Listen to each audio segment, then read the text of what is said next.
हम लाचार बानी तोह से फरियाद करिले। हमके नहीं खे पता ई सब भक्त बतावेले कि हम नींद में माई तोह से बात करिले।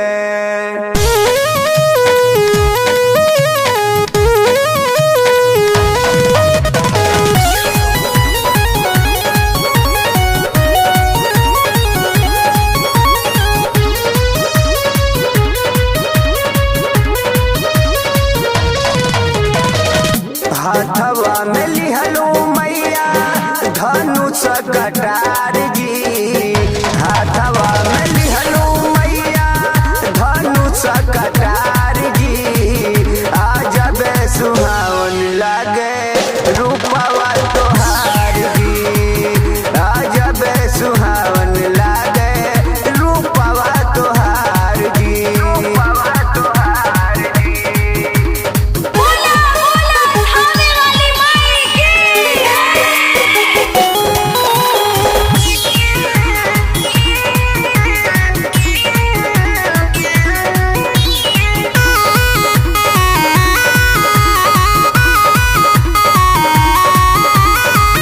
चारों ओर जगमगा बरतात बाटे।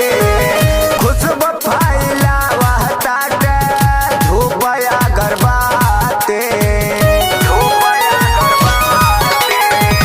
चारों ओर जगमगा बरतात बाटे।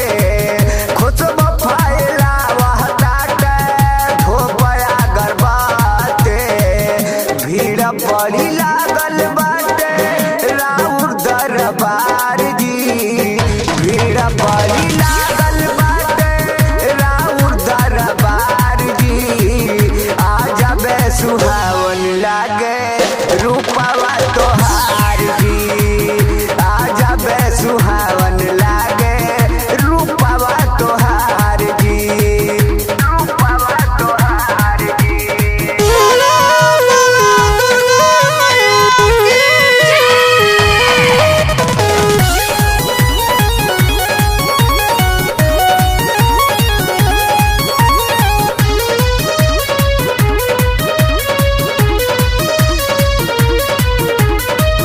मंदिर के आरी आरी फूलया ढोल के। रोज रोज मलिनिया रे चढ़ावे तोहक चून के। मंदिर के आरी आरी फूलया ढोल के। रोज रोज मलिनिया रे चढ़ावे तोहक चून के।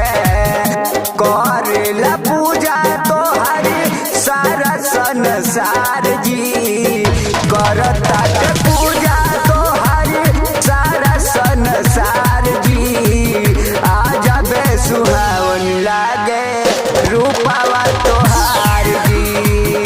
आज बे सुहावन लागे रूपवा तोहार जी। रूपवा तोहार जी।